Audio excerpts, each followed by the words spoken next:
Hello friends and welcome back. Friends, इसके पहले की वीडियो में हमने मेंडल्स लॉ देखे थे।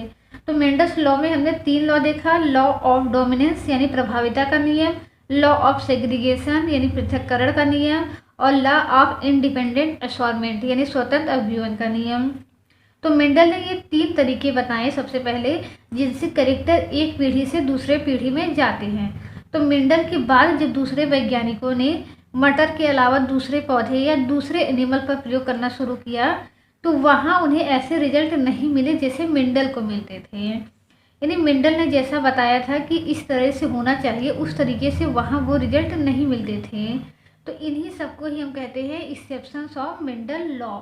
क्योंकि आप जानते हैं कि साइंस में हम अक्सर सुनते हैं कि एक्सेप्शंस इज ऑलवेज देयर, यानी अगर कोई लॉ होता है तो उसका एक्सेप्शन कहीं ना कहीं ज़रूर होता है। तो इसी तरह हम क्या करते हैं, आइए हम इस लॉ को भी देखते हैं कि मेंडल लॉ के क्या क्या एक्सेप्शंस हैं। तो पहला हमने देखा था लॉ ऑफ डोमिनेंस। तो लॉ ऑफ डोमिनेंस के हमें दूसरे पौधों या एनिमल में 2 एक्सेप्शन देखने को मिलते हैं। एक है को डोमिनेंस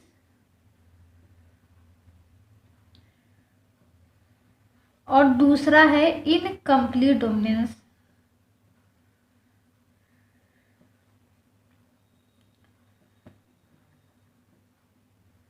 और उसी तरह हमें लॉ ऑफ इंडिपेंडेंट असॉर्टमेंट का एक जो एक्सेप्शन देखने को मिलता है वो है लिंकेज। तो फिर लिंकेज क्या होता है ये हम नेक्स्ट वीडियो में समझेंगे। आइए इस वीडियो में हम सबसे पहले समझते हैं कि कोडोमिनेंस क्या होता है। कोडोमिनेंस, जिसको हम हिंदी में क्या कहते हैं, स्वप्रभाविता कहते हैं। सबसे पहले आइए हम समझते हैं कि इनकम्प्लीट डोमिनेंस क्या होता है।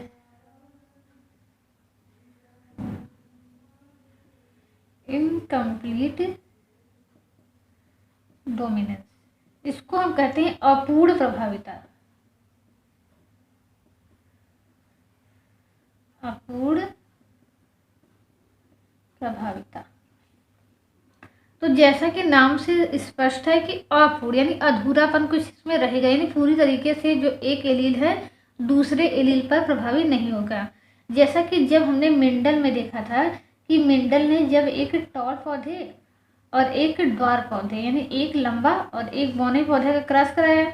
जो टॉल पौधा था उसका जीनोटाइप था कैपिटल टी, और जो ड्वार्फ पौधा था उसका जीनोटाइप था स्मॉल टी। ये जो टॉल पौधा था इसका जो दोनों जीन्स थे, दोनों एलील थे वो क्या थे, डोमिनेंट थे। और जो ड्वार्फ पौधा था उसके दोनों जीन कहें या दोनों एलील कहें वो क्या थे, रिसेसिव थे। यानी टॉलनेस का करेक्टर जो था ड्वार्फनेस के करेक्टर पर डोमिनेंट था। तो जब हम F1 जनरेशन में क्रॉस कराते हैं तो F1 जनरेशन के जितने भी पौधे बनते हैं सभी का जीनोटाइप क्या होता है, कैपिटल टी स्मॉल टी। लेकिन सभी का फिनोटाइप क्या होता है, सभी पौधे क्या होते हैं, लंबे होते हैं। तो ऐसा क्यों होता है, क्योंकि जो टॉलनेस का जीन या टॉलनेस का जो एलील होता है वो ड्वार्फनेस के एलील पर पूरी तरीके से प्रभावी होता है। इसीलिए ड्वार्फनेस अपना करेक्टर शो नहीं कर पाता, केवल टॉलनेस जो है वही अपना करेक्टर शो करता है, और इसीलिए पौधा क्या हो जाता है, लंबा हो जाता है।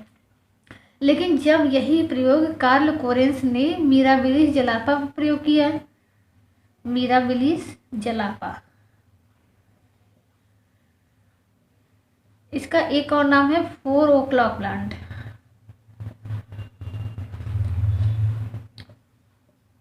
4 o'clock प्लांट। तो उन्होंने क्या देखा कि मिराबिलिस जो जलापा था उसमें भी मटर की तरह 2 तरह के फ्लावर खिलते थे, रेड और वाइट। इसी तरह अगर हम रेड को क्या करें, रेड में जो दोनों जीन्स थे वो डोमिनेंट थे यानी कैपिटल आर, और जो वाइट में दोनों जीन थे क्या थे, वो रिसेसिव थे। यानी ये होमोजाइगस डोमिनेंट है और ये होमोजाइगस रिसेसिव एलील है। तो जब हम इनका क्रॉस कराएंगे तो इनका गैमेट बनेगा, और हम जब गैमेट का फ्यूजन करा देंगे तो इंडिविजुअल बन जाएगा। और जो इंडिविजुअल नया बनेगा उसका जीनोटाइप क्या होगा, कैपिटल आर स्मॉल आर।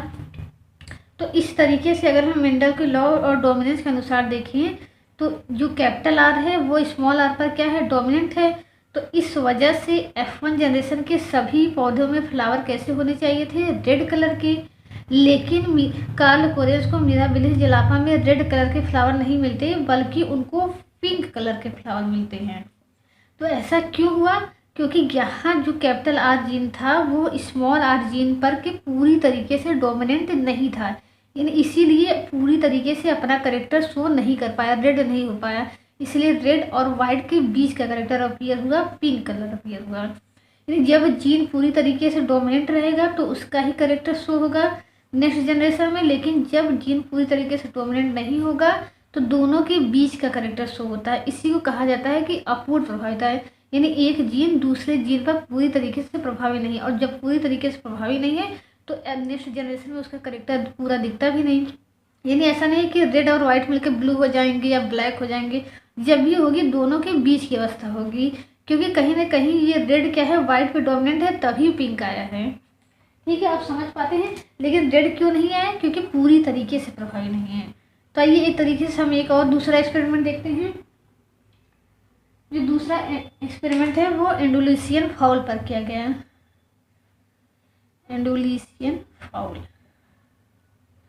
ये क्या है? एंडोलिसियन फाउल क्या है? मुर्गे की प्रजाति है। इसमें क्या होता है, मुर्गे दो कलर के होते हैं, ब्लैक और वाइट।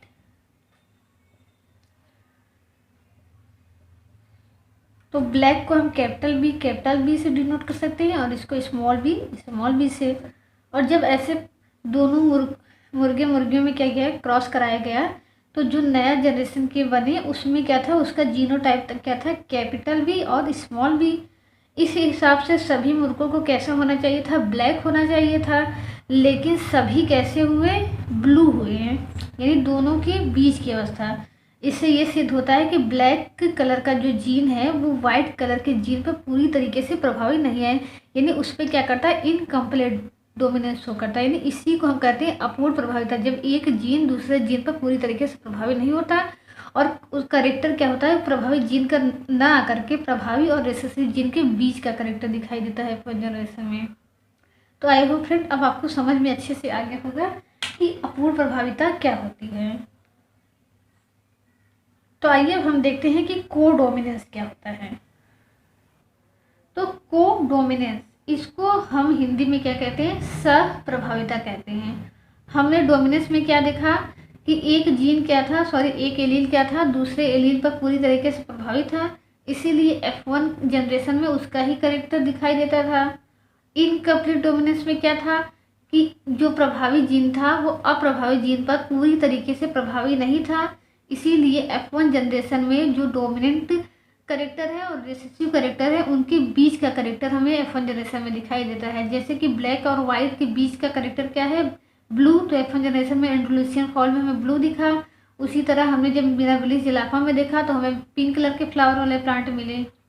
और कोडोमिनेंस का मतलब क्या होता है कि यहाँ जो दोनों एलील्स होंगे, दोनों एलील प्रभावी होंगे।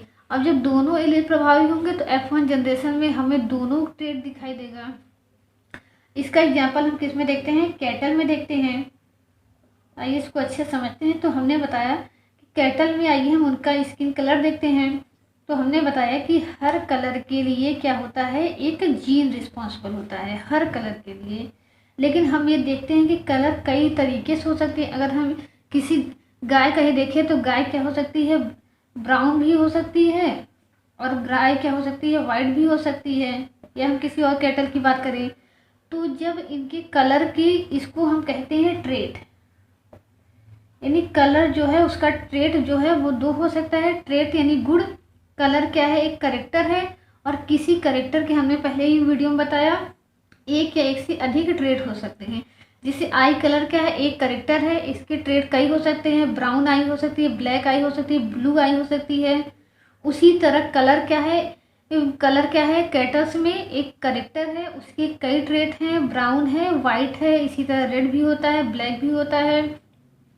तो जब ट्रेट कई तरह के हैं एक ही करेक्टर के, तो उसी तरह जीन्स के भी कई फॉर्म होते हैं। जैसे यहाँ जो है कलर के लिए एक जीन है, लेकिन अगर यहाँ दो कलर हैं तो यानी दोनों जीन्स में कुछ ना कुछ अंतर होगा। तो यहाँ जो ब्राउन कलर का एलील है उसको हम कैपिटल आर से डिनोट करते हैं, और जो वाइट कलर का एलील है उसको हम स्मॉल आर से डिनोट करते हैं। तो आइए हम देखते हैं जब हम ऐसे प्लांट का क्रॉस करवाते हैं तो हमें क्या मिलता है। तो हमने एक कैटल का क्या किया, क्रॉस कराया, जो कैसा था, ब्राउन था, जिसमें दोनों कैपिटल आर जीन थे, एलील थे, और दूसरा क्या था हमारा वाइट था, जिसमें दोनों एलील क्या थे, स्मॉल आर थे। तो जब हम ऐसे कैटल्स का क्रॉस करवाते हैं या हाइब्रिडाइजेशन करवाते हैं,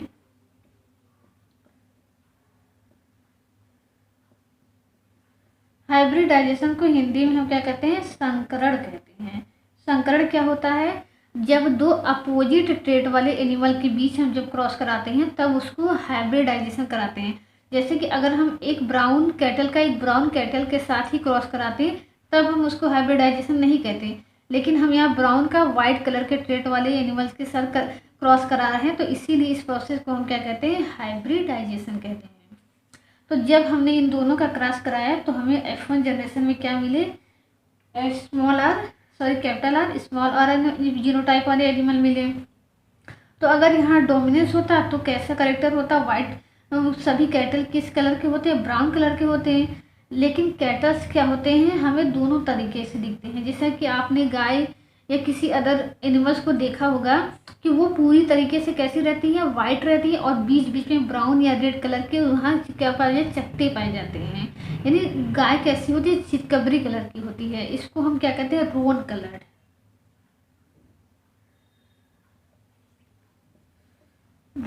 कलर्ड।